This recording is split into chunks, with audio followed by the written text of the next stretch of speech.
Hi, everyone, and welcome to episode 246 of the Medieval Podcast. I'm Danièle Sobalski, also known as the 5-Minute Medievalist. These days, it's easy to pin down time to precise measurements: day, month, year, second, and even millisecond. But if we think about the way people actually refer to events with phrases like "when I was little," or "before Christmas," or "last summer," we can see that how we conceptualize the world is much more tied to cultural or personal events and the seasons. So how did people of the past think about the calendar year? And what were some of the events that they looked forward to? My next guest gives us a glimpse into one corner of the medieval world and some of the familiar and unfamiliar ways they thought about the passing of time. This week, I spoke with Dr. Eleanor Parker about the year and its changing seasons in early England. Eleanor is a lecturer in medieval English literature at Brasenose College, Oxford.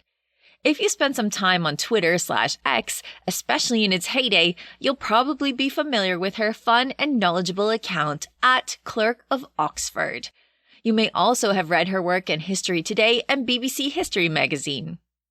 In addition to all this, Eleanor is the author of Dragon Lords, The History and Legends of Viking England, and Conquered, The Last Children of Anglo-Saxon England. Her new book is Winters in the World, A Journey Through the Anglo-Saxon Year. Our conversation on some of the big feasts and festivals of early medieval England, how they were celebrated, and the exact date the universe was created is coming up right after this. Well, thank you, Eleanor, for joining me to talk about the Anglo-Saxon Year. This is your book, Winters in the World. Welcome. Hi, thank you. It's nice to be here. Now, when we talk about Anglo-Saxon, we do need to define our terms because it can mean different things to different people. And some of those people are not very nice. So let's just define our terms. When you're using the word Anglo-Saxon here, who are you talking about? When are you talking about? Yeah, so we're talking here about the period of English history from kind of roughly the 5th century up to the 11th century, so around the time of the Norman Conquest. And essentially people who are living in what is now England, although it wasn't England at the beginning of that period, and English speakers. And I think for the purposes of this book, kind of thinking about English speaking culture, vernacular culture was kind of an important part of why I chose to use that term. Mm-hmm. I mean, you can't use that term these days without thinking about it. So I wanted to make sure that you had a chance to tell us what you mean by it, because like I said, people have different definitions. Right. So your book is about the calendar year for the people who are living in England at this time. You go through the 4 seasons. Why are calendars so important to people? It's a huge question, but you kind of address it at the beginning. Why are calendars so important? Well, I mean, it kind of shapes everybody's life, I suppose.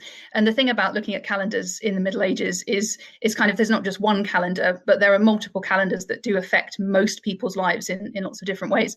So, you know, obviously the seasonal calendar is one that's most important from the kind of point of view of thinking about people who work in agriculture. And in the Middle Ages, that sort of means most people. And, you know, certainly things like harvest and the work to get food for the population is something that affects absolutely everybody. So that side of it is kind of important to the whole society. And then you've got the question of like the religious calendar, which very much, again, kind of shapes society as a whole. It's obviously there's an individual aspect to it, but it's kind of people are going through fasting or feasting or whatever at the same time. So there's a sense in which everyone's being affected by those calendars and going through them together, and their patterns of life and work are kind of shaped by those kinds of calendars. Yeah, and one of the things that you get at, so in the early Middle Ages, we have that shift from paganism in England to Christianity. Did you find when you were looking at the calendars, looking at the ways people celebrate, that their lives radically changed by adopting Christianity? Or was it more just a transition period? Well, it's very hard to tell, actually, because it's not a period that we have huge amounts of information about. I mean, like, especially, I suppose, the impact of Christianity on the most kind of ordinary people in society. You tend to hear a lot about elite culture and how that's affected by Christianity, not so much about other people. But yeah, I think because religion was obviously a very big part of people's lives in the Middle Ages, the change to a new religious calendar, it means new feasts, it means, you know, new ways of thinking about time and the way that your sort of life is structured. But then at the same time, of course, there would be a lot of continuity because the new calendar adapts to, for instance, fit the agricultural cycle, just as the pagan calendar presumably did. So in that sense, there is quite a lot that continues even after the conversion. So this begs the question, where did you look for sources to find out about what's going on during the calendar year? So I tried to cast the net as widely as possible. I was kind of interested in finding just about anything that would be useful. I was particularly interested, my background is in literature, so I was particularly interested in kind of poetry and sermons and historical writing and the ways that kind of writers and poets might have thought about the cycle of the year. But then also you can get interesting information from things like laws, for instance, or charms, or other sorts of sources which maybe suggest more what people are doing at different times of the year, what customs might be associated with particular festivals, for instance.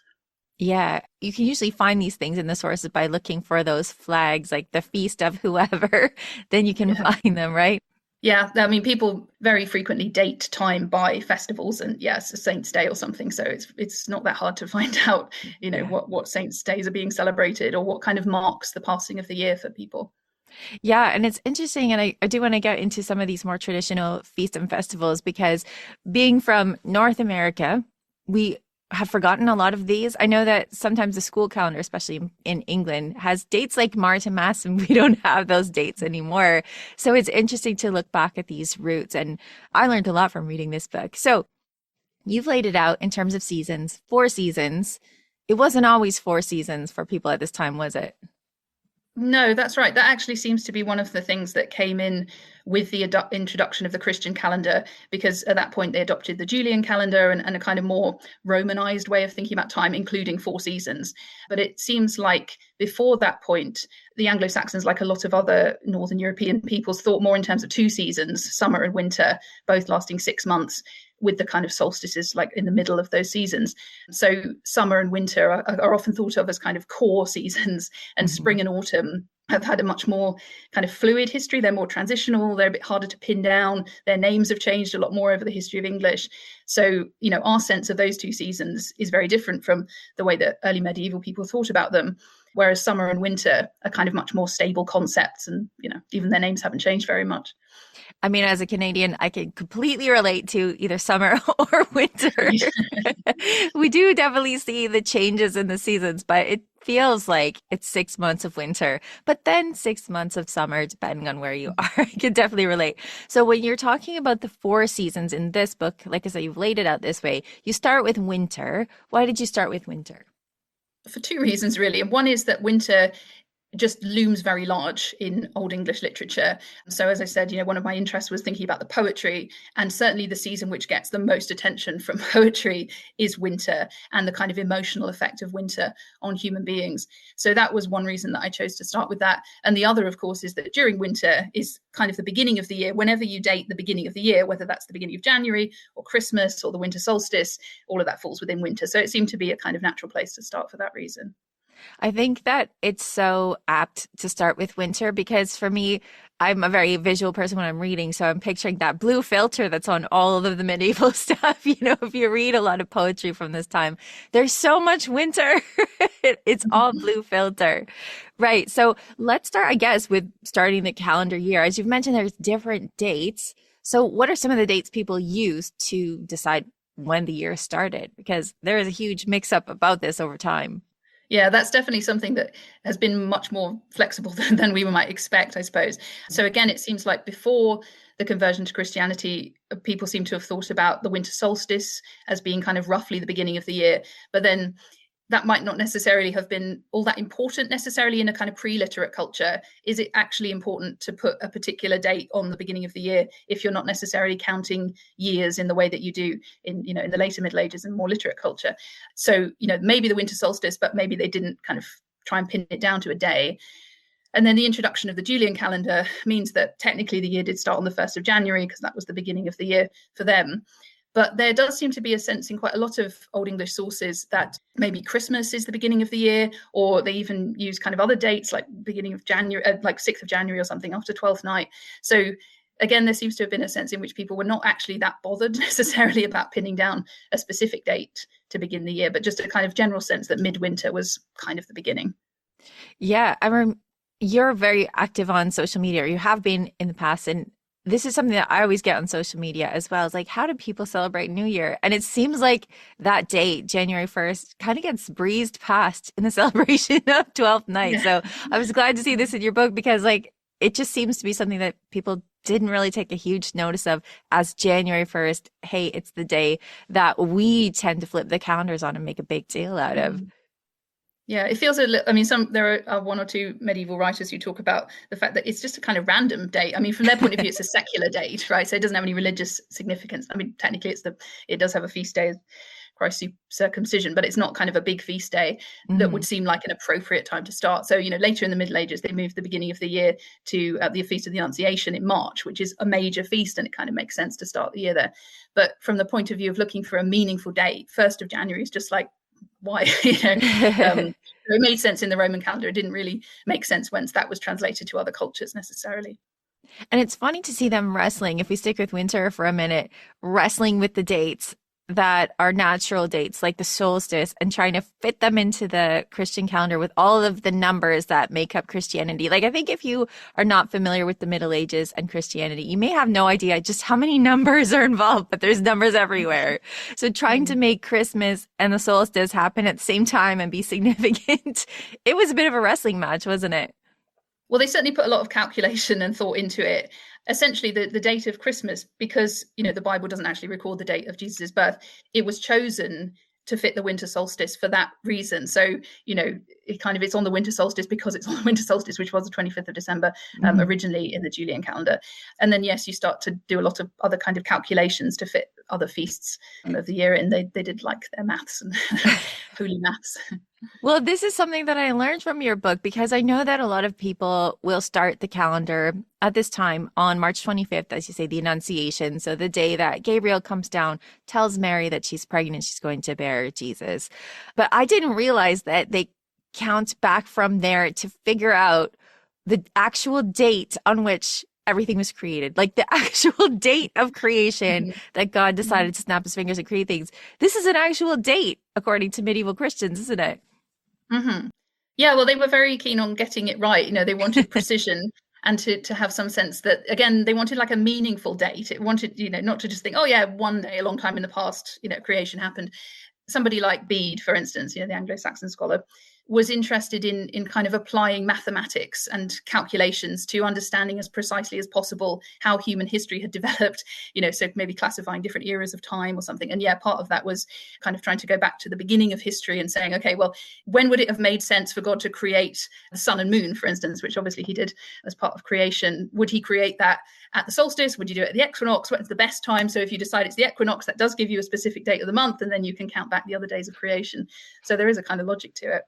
Yeah, I love that. I do love medieval logic because it is logical. It makes sense. So when you have the date that God created the sun and the moon, of course, it makes sense that it's going to be a date like the equinox because they're being created together. That only makes sense. But I did not know that. We know the actual date. I'm going to mark that on the calendar from now on. This is the date of all creation. It's quite a big anniversary, isn't it? Yes, exactly. So one of these days, again, March 25th is significant not only for the Annunciation, but because medieval people figured out, I think that's a better, kinder way to say it, because they are trying to work this out, figured out that it is on the date of the crucifixion is also March 25th. But then that also has to slide around the calendar as well, right? Why does something like Easter have to slide around the calendar? Yeah, well, so that's part of a very kind of complicated and an interesting process in the early medieval church, where essentially, obviously, the actual date of the crucifixion had to take place on a specific day. And you can actually calculate the date of that because Christ died at Passover. So if you know the date of the year that he died, and you can kind of work out how the Jewish calendar might correlate with the Julian calendar, and that kind of stuff, you can actually find a date. But then the question of which day you celebrate that is a kind of a very vexed question that a lot of people debated in the Middle Ages. And eventually they kind of came up with a solution about, date Easter being connected to the Sunday after the first full moon of the spring equinox and so on, but mostly as a way of trying to reconcile the Jewish calendar, which of course is a lunar calendar, with the Julian calendar, which, it has fixed dates. So it's kind of was complicated, but they got there in the end. They got there in the end after some fisticuffs, I think. There was a lot of fighting over when we should celebrate Easter, but eventually it did get fixed. And now we have it moving around the calendar, but it is still Easter. And this is one of the big questions of your book as well, is where did the name Easter come from? So you have some theories on that. Can you tell us where Easter comes from? Yeah, so again, this is something that's been debated quite a lot by modern scholars, certainly, because we have one good argument is the one that Bede puts forward, which is that the English name for Easter came from the Old English name for April, which was Easter Monath. And he says that that was named after a goddess called Estra, who was celebrated at that time. And that would presumably be roughly around the time of the spring equinox. So it would kind of make sense to have some sort of religious, pre-Christian religious festival then. There aren't any other references to this, or secure references anyway, to this goddess Estra, which has made some people suspicious of her existence, because obviously we do have some quite well-attested Anglo-Saxon pagan gods and goddesses, but Estra is not one of them. So did Bede kind of make her up because he didn't understand what the name meant otherwise? Is it his kind of attempt to speculate as a scholar about an etymology he didn't understand? That's what some people have argued. Or maybe she was a goddess, but maybe not a very widely recognized one, maybe only recognized in one sort of small area, for instance, and that's why she's not recorded elsewhere. It's very hard to say. Basically, at this point, we don't know. It does seem very possible that there was a goddess. Bede's theory seems to make as much sense as anything else.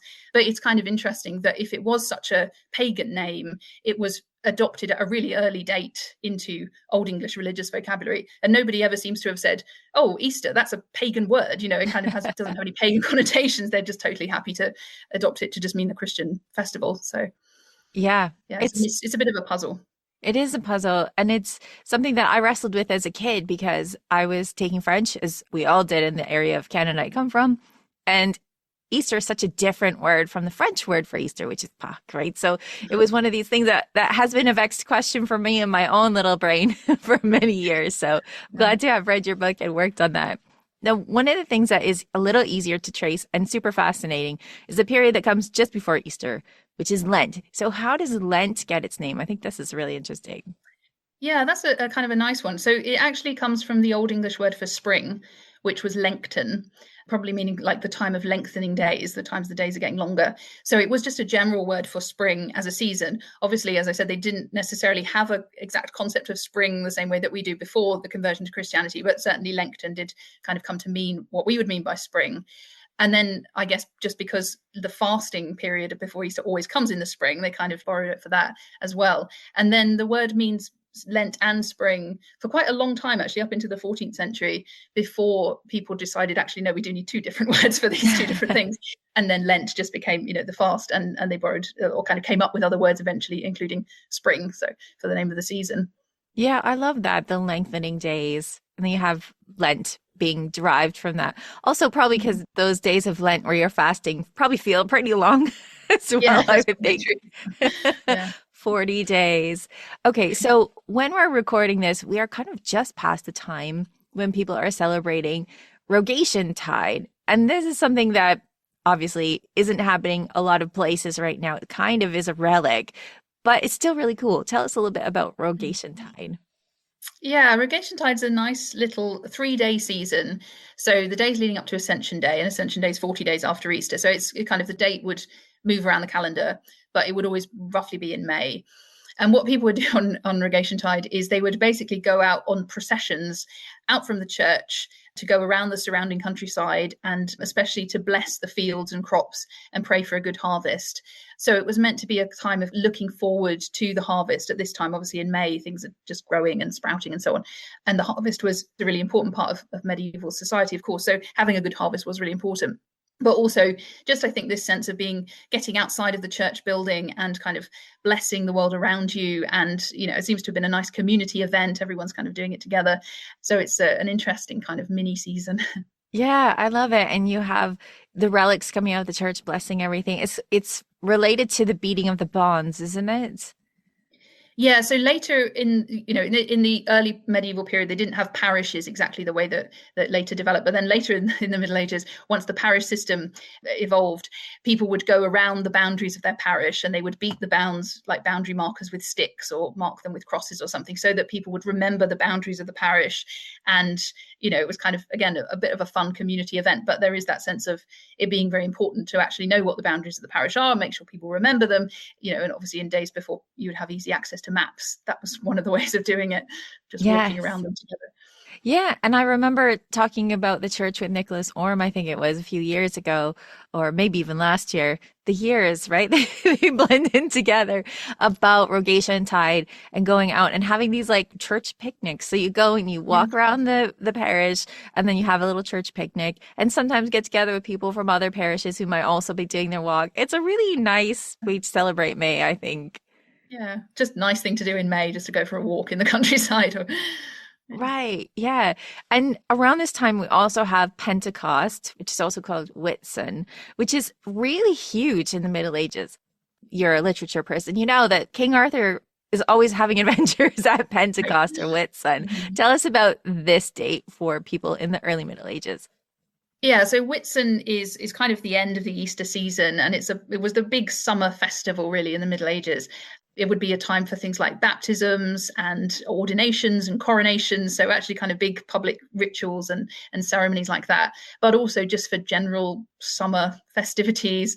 If people are on holiday, obviously it's the time, the weather's quite good. I mean, you can't always count on that in Britain, so it's a good time to have things like fairs and parades and that kind of thing. So it was definitely the time for sort of summer festivity. And yeah, you do see that in things like the feasts of Arthurian literature, where they'll be having a Whitsun feast, and King Arthur will say, I want to hear a good story before I eat any food. Yeah. Whitsun. Yeah. Yeah, it's a really nice time when you think of the year, the calendar year balanced, especially in terms of agriculture, because it's after the worst of the time where you have not a lot of food. You're starting to get a little bit of food, but it's before you have to do all that really hard work in the fields. So you're working in the fields, but it's not as hard as it's going to be soon when you have to start gathering things in. So it's nice to have this moment in that sort of spring summer crossover where the weather is good, you have some decent food, and no one has to go working as hard as they do a little bit later. I love it. Yeah. Yeah. Then you come closer to the summer solstice, and of course, it's something that would have been celebrated forever. And we have people going to Stonehenge and trying to revive things happening at Stonehenge. But it is an important day in the medieval calendar, which they've hooked onto another bit from the Bible. So how are they celebrating the solstice as this transition from paganism to Christianity is happening? Yeah, so obviously the summer solstice, Midsummer, they usually call it in the Middle Ages, is, it's a kind of the turning point in the year. It's the longest day, and after that point, the days get shorter. So it's a kind of the pinnacle of the year in a way. So very much something to celebrate. And the traditional way of celebrating it in the Middle Ages was with bonfires. People would kind of light bonfires on hills or whatever, and maybe dance around them or whatever, kind of as a way of recognizing the light and the heat of that time of year. And yeah, it's connected in the Christian calendar. It's connected to the birth of John the Baptist. So it's often known as St. John's Eve in a lot of countries. I mean, it's still celebrated in lots of other European countries, though not so much in Britain. It's kind of one of those 4 key points of the solar year that was really be marked before you kind of move into the harvest season. It feels almost like the holidays are loaded up for a few months. Then you hit St. John's Day, which is still celebrated in Quebec, I'm sure. And so you hit that day, and then for July, there's not all that much to celebrate. I'm guessing because people are pretty busy. Do you think that's it? Yeah, I guess so. I think, there's just sometimes there's like a lull in the agricultural calendar and also in the church calendar. I mean, all of the feasts from kind of, you've got the Easter season gives you lots of different things like Rogation Tide, Ascension Day, Whitsun, and then that comes to an end, and then you've just got this kind of fallow period. Mm-hmm. And then the harvest season starts and the festivals with that. So yeah, just sometimes there's not much going on. Or everyone's on holiday, right? Everyone's gone to the beach. Okay, so then the harvest season starts pretty early, at least in terms of my experience. For us, it is further into the autumn or fall, but the harvest season kind of begins in August at this time, right? So how does that begin? What are we looking at in terms of holidays or significant dates as the harvest season begins? Yeah, so the first kind of significant harvest festival, which seems only to have been celebrated in England, or at least in Britain, and not so much like in the rest of Europe, is Lammas, and that's on the 1st of August. And that's a little bit of a mystery. We don't exactly know what people would do, but it seems like they would make bread from the first harvested wheat, and the bread would be blessed. So Lammas literally comes from loaf mass, bread mass. So it's very much associated with the wheat harvest. So that suggests that, that's really what people are very much concerned about at this time of year. Now everybody's labor has to go towards the harvest for the next couple of months. And yeah, as you mentioned, it seems kind of early for the fourth season to start, but they don't really have a conception of autumn in quite the way that we do. Very much the fourth season of the year is harvest, like its name is harvest in Old English. And there's not really a sense of autumn as a separate season, where I think we very much do have a different sense of autumn or fall as quite a distinctive time of year. In the Middle Ages, August and September certainly are just harvest. That's their main priority. Mm-hmm. So people are breaking out the pumpkin spice lattes in August, which I am not okay with. That is way too early. We have to hold on to summer as long as we can. But I think it's interesting to look at the llamas, for example, because this is something that shows up in Tolkien, right? So it's something that people are familiar with, and to look back on it and be like, this is actually a bread mast. Or at least we think it is. It gives us another way to sort of connect with it, I think, emotionally, because a lot of people, my guess is a lot of people who come into studying early English stuff are coming through Lord of the Rings. So it's nice to have that to hold on to. So as August goes on, we have a few more festivals, and we're moving into September, which Bede says was called the Holy Month, right? I think it's the Holy Month. Yeah. Yeah, that's right. And he doesn't really explain why. He just says there were some sacred rituals that went on around that time, which is not very helpful. But I think it's very likely that could well be related as well to the harvest. There could well have been some pre-Christian festivals to celebrate the end of the harvest, or alternatively, of course, September is also the month of the autumnal equinox. So you could imagine some kind of festivals around that time as well, or maybe both, who knows, some kind of combination. There's kind of reasons why it's an important period in the year, because as soon as you start to get into October, there's this sense that, harvest is over and you're into winter again. There's not like we say a kind of in-between period for Thanksgiving or Halloween or kind of fun autumn festivals. It's just once all the hard work of harvest is done, then you have to worry about getting through the winter. So yeah, September seems to have been quite an important month in that sense of, again, a transition from the summer autumn period into winter. And also, the end of harvest is a significant moment, maybe for spiritual reasons as well. Yeah, and it's occurring to me that even as the Middle Ages goes on, a lot of important things happen around September. So you have a lot of like coronations and stuff happening in May, but also September, probably for weather reasons, right? The weather is still good before it starts to go bad. And I guess you need to wrap things up like the war season before winter comes. Yeah. And a lot about, the availability of soldiers, for instance. If soldiers have to go off and help at the harvest, then they're not available at certain times of year. Once that's over, then maybe they are available, that kind of thing. So. You really have to dig into what things are looking like around us. And I do want to get into some of the markers that people are looking at when they're measuring the year changing. But like spring, which has that word that means Lent, that also means spring, the actual word for fall or autumn in this time is actually harvest, right? And it is very, very close to our word harvest now. If you look at it, the way you pronounce it is almost the same. Basically, yeah. And they don't have any other separate word for autumn or fall. So yeah, that is what the season was for them. Yeah. I don't get a sense in your book that people have as much of an emphasis on Halloween as people really want them to these days. So again, like we're online quite a lot and people love connecting Halloween and All Hallows Eve to medieval stuff, but it's not really that huge at this time, is it? Well, so this is one of the reasons that I wanted to focus specifically on kind of English speaking culture, because this is actually an important cultural difference between different medieval cultures. That if you wanted to know about the medieval history of Halloween, you need to go to Ireland and you need to look at medieval Irish sources, because it's just not a big deal in the English speaking part of the British Isles, but it is a much bigger deal in the kind of Celtic and Irish world. So from the sources that I look at, not a big deal. Certainly doesn't have any of the associations that we have with it today. It's the Feast of All Saints, which is quite an important Christian festival, but we don't have much sense of kind of more general popular customs or any sense of a kind of spooky atmosphere around it or anything like that. It's just a festival like lots of other festivals in the church year.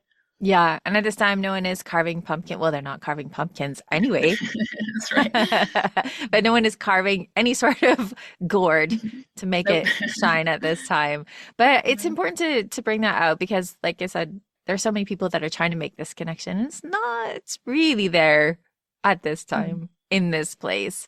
Okay. So then we are moving back towards winter again, and especially the season of Advent. So I was raised in the church as a kid, and Advent was really a joyous time because it means like the coming of Jesus, right? But one of the things that you've managed to pull out in your book is also a lot of anxiety about apocalypse. So tell us about Advent going hand in hand with apocalypse. Well, yeah, I mean, it's an interesting season because you do have that element of kind of joyful anticipation in the sense that Christmas will be coming and, looking forward to the incarnation and so on. But there is quite a lot of emphasis as well in early medieval writing about kind of thinking about Christ's second coming. So obviously the incarnation is the first coming, but the second coming will be at the apocalypse, the end of the world. And theoretically in Advent, the church is supposed to be looking forward to both of those times at once, which is a kind of funny thing to do, really, but an interesting one. And so there is quite a lot of focus on thinking about, this kind of period as almost what will happen when the apocalypse comes and discerning the signs of the times and all that kind of stuff. So although we might not think of it as like a very happy way to prepare for Christmas, it does suggest something about the kind of cosmic significance, I suppose, of this particular time of year. Again, you're coming towards the winter solstice, the days are getting really short, it's a very difficult time of year, it's very cold, not very surprising in a way that people would start thinking about the end of the world and awful things. Again, there's this sort of echo of the seasonal conditions that kind of makes sense when you read the text in that light. Yeah, I think that there's so much that's happening when you read Christian texts from the Middle Ages where there is layering on top of things. You have kind of a surface layer, and then you have a whole bunch of resonance that's happening that is trying to make you think about death and the end of the world and where your place is going to be after the end of the world. Right. So we're back into winter. So let's get into some of the examples that you pull out from literature, because this poetry, especially the stuff that is dark and a little bit sad, is some of the most beautiful stuff you can find in English. So when people are looking at winter, one of the analogies that you brought out, one of the metaphors people use is binding. So tell us a little bit about binding and winter. They have this interesting metaphor, this kind of metaphorical language that recurs across a number of different poems. So it does seem to have been, it's not just one poet, it's kind of an established cultural idea about winter as a time of imprisonment, chaining, binding in the natural world. So, you think about, for instance, frost as a kind of something that binds the earth or fetters the water and kind of holds it in stasis. And also that, things can't grow. So the earth itself is kind of under a kind of imprisonment or something. But then obviously also this echoes a kind of sense maybe in human beings of being trapped, of freedom of movement being constrained by winter. It's not a time when people could travel freely in the Middle Ages. The seas freeze and the roads are bad and it's, the weather's bad. It's a really hard time to try and be out. So yeah, there's very much this sense of winter as a time of kind of constraint and almost like imprisonment. And you just have to kind of endure it until the spring comes again. You don't have the power to change it. You just kind of have to wait and be patient. Yes. And when people are trying to evoke images of imprisonment or binding, they actually throw back to winter, even if what they're writing is not taking place in winter, right? Yeah, that's right. They use winter as, a kind of an image for thinking about other kinds of imprisonment and constraint. Yeah, I can totally get behind that as well. So water is one of these really great images, I think, that comes out everywhere in this poetry. But what I really liked that you pulled out was when you have spring coming, it is the unbinding of water, right? Can you tell us about that? Yeah, so then there's this idea that once winter is over, somehow almost like miraculously, the chains of the water are released and everything kind of runs free or something. So you get these quite interesting descriptions of spring as a time of thawing and kind of movement in the waters. In Beowulf, for instance, that's how spring is imagined. So it's very much a sort of time of energy and change, and not necessarily a kind of peaceful, happy time like we might imagine spring to be, but very much one of kind of greater freedom and energy and movement. Yeah, I like that idea of energy and movement, even more than the happiness of spring, like the Chaucerian thing, because if you live in a place that has a lot of snow or ice, you know that spring is about that energy, that flowing and stuff. And it's not always kind or friendly. You do get a lot of flooding when you have a climate like that. So I like that idea of this unbinding of water, and it's being kind of uncontrolled when it happens. Definitely, yeah. You have some images of springtime being about rebirth and a lot of stuff about phoenixes. So can you tell us some of the imagery people are using around spring? Yeah, so there's one particular Old English poem called The Phoenix, which is actually one of the places where we get some interesting seasonal writing. And that's obviously the legend of the Phoenix is one that goes back to classical mythology. So it's, it's coming into Old English literature from another kind of cultural context, but they adapt it for this Old English poem. And they talk about the idea that the Phoenix's life cycle itself, obviously it dies and then it's kind of reborn, in a way mirrors the cycle of the year, and that sense of the year which approaches its high point at the summer solstice and then is consumed by fire and then is reborn. Images of spring, of course, are often connected to reawakening, to the sense of things being set free, but also maybe waking up from winter sleep, those kinds of images that we would quite easily recognize, I suppose. Yes. And then there's all this greenery and it's nice and it feels like it's going to last forever. But the undertone in all of these things is like winter is coming. It's coming back. Enjoy this while you can. So water was something that really appeared to be sort of a running thread through a lot of this poetry, and also trees. And this makes a lot of sense to me if you are trying to mark the seasons and trying to figure out when to plant and when to reap and all that stuff. You're going to be looking at plants and trees. Well, first of all, they're beautiful, but they're everywhere. They are a good signifier for what is happening. So can you tell us a little bit about the ways that people use trees as metaphors for the seasons? Yeah, you're absolutely right. Trees kind of recur at different seasons of the year as kind of images of seasonal change. And they're kind of interesting because, of course, there's the sense in which they're just the most obvious and visible sign of change. You see the trees get their leaves and then, they fall and so on. So that's going to be around us all the time. And Anglo-Saxon England, of course, was much more heavily wooded even than England is today. So, Yeah. there would have been lots of trees around. But there is also quite a lot of evidence for early medieval pre-Christian culture of kind of a sense of trees as sacred and kind of a veneration of trees. And then that does, in a way, continue into the Christian period because the cross is also kind of imagined as a sort of sacred tree. So the association between sacred trees and like the tree of life kind of idea, you get that in the spring. And then in the autumn, when the trees are bearing their fruits, you get kind of ways of thinking about that. And then when the leaves fall, maybe that, is sometimes used as like images of human grief, for instance, the trees mourning the loss of their leaves. So there are lots of different ways in which those kinds of images can sort of speak to human experience as well. Yeah. And one of the images, totally just a really cute sidetrack, was the story about the saint having to shrivel the tree because someone enjoyed too much sitting underneath it. And the church needed it moved. And he was like, no, I love sitting underneath it. And it got shriveled up. Can you give us a better version of this than I just did?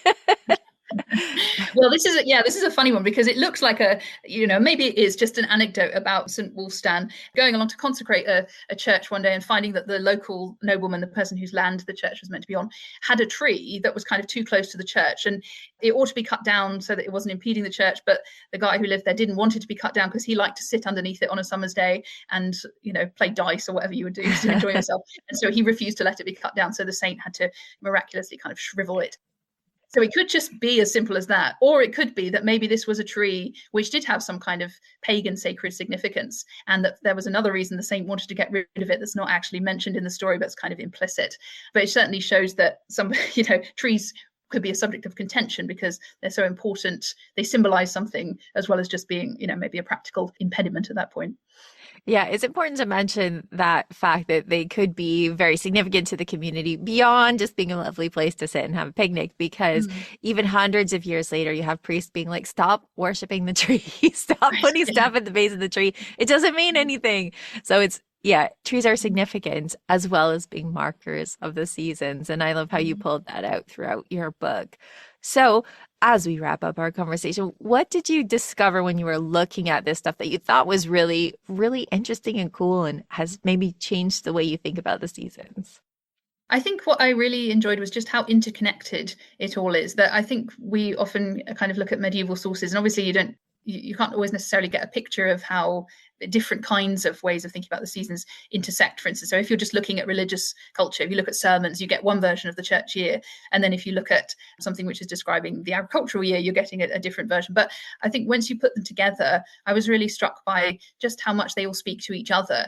And they actually are not kind of artificially sort of shoved together, but they really kind of inform each other. And is a very kind of organic process, which seems appropriate, really, that the church year is really drawing from the kinds of seasons that mattered to people's daily lives in terms of agriculture or, changing patterns of daylight or whatever. But then also it's shaping how people respond to the seasons too.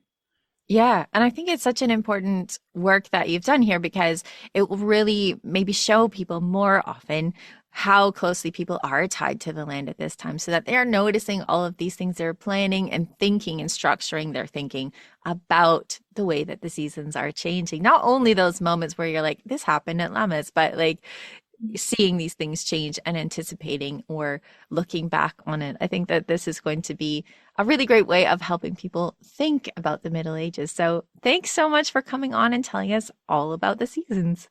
Thank you. Thanks.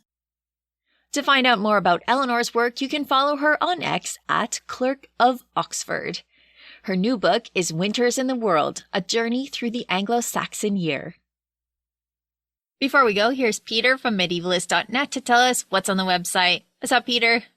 Hey. Well, the news this week is coming out of Spain. Some archaeologists were going through the castle cemetery in the middle of the country, and they dug up 25 remains of people from this military order. And, that's interesting news in its own right. So they can't figure out what they ate, how healthy they were. Nearly all of them had like battle injuries, which is, interesting. But the one real surprise out of it was that one of them was a woman. Nice. So, and they were first, well, why would she be buried? Could she have been? And she did have battle injuries. She likely died of those because they weren't healed. And there's also evidence that she was practicing with a sword. That she had training in that because of the way, the bones work and things like that. She was under 5 feet tall and she was about 40 when she died. So they can't figure out more about this person, right? Narrow down when in the Middle Ages she passed away. But it's a little bit of interesting news. Yeah, that's fascinating and could change things about the way we think about military orders. So that is awesome news. Helen Nicholson does a lot of great work, even about women in military orders. So this another little bit of information that could be added to that pile. Exactly. Yeah, Helen Nicholson. She is the one to talk to, listen to, read about when it comes to military orders. All right, what's up next? Indeed. We also have Andrew Latham and Liam Atlas. They wrote a piece on the Children's Crusade. That's that kind of little known about event from around 1212. It might not even be real. And there's a lot of debate about what happened, but what they wanted to look at was how perception of that event has kind of changed over time and compare the 19th century to the 21st. And like in the 19th, everyone depicts them as, very pious and innocent and pure. Like when you see images of them, it's almost like they're in church. They kind of compare it to the 21st, where they're really played off as childish. And there's a little absurdity of it all, like images of them on rocking horses and stuff like that. So I thought that was a pretty cool way of how perceptions of history change. Yeah, exactly. All of these ideas are constantly in flux, as they should be. So we have got that plus, much, much more. I'll see what else I can get out over this weekend. Well, good luck to you. And we will all look forward to seeing what you have on the website. Thanks, Peter. Thanks. Well, we're past the halfway point in my mini-series, This is History Presents The Iron King, and things are starting to get dark in France. In episode 4, which just dropped this week, an army of weavers takes on the flower of chivalry in Flanders. King Philip the Fair has a very close shave, and France experiences one of its worst moments of anti-Semitism. And over on This is History Plus, Dan Jones and I get into more about Flanders, Philip, and his beloved Queen Joan. If you're into the bonus episodes and you want to listen to all of my episodes and Dan's entire back catalog ad-free, Sony is offering a month free subscription to This is History Plus, so long as you sign up before June 18th. You can find it on your favorite podcasting app or visit thisishistorypod.com. I hope that you're loving the series. It's last call to get your ticket if you're interested in the talk I'm giving in Toronto as part of the 100th anniversary of the Richard III Society this year. You can enjoy it along with a delicious celebratory luncheon at Montgomery's Inn or snack along on Zoom on Saturday, July 6th. Ticket sales will close on June 15th, so if you've been waiting for the last minute, this is it. To find out more, please visit Richard III, that's richardii.ca/branch-news. Thank you, as always, for all your support, especially if you're a patron on patreon.com, because patrons are the superheroes who allow me to do this work in the first place. If you'd like to become a patron, please head over to patreon.com/medievalists. Or if you'd like to support my work another way, you can visit tpublic.com/stores/medievalistsnet to pick up some sweet medieval merch and show off your awesomeness. And if you do, take a pic and tag me so that I can say thanks in the comments. For everything from years to fears, follow medievalist.net on Facebook or X at medievalists. You can find me, Danièle Sobalski, across social media at 5MIN Medievalist or 5 Minute Medievalist. And you can find my books at all your favorite bookstores, where you can get hold of Chivalry and Courtesy, Medieval Manners for a Modern World, now out in hardcover, ebook, and audiobook. Our music is Beyond the Warriors by Guy Frog. Thanks for listening, and have yourself an awesome day.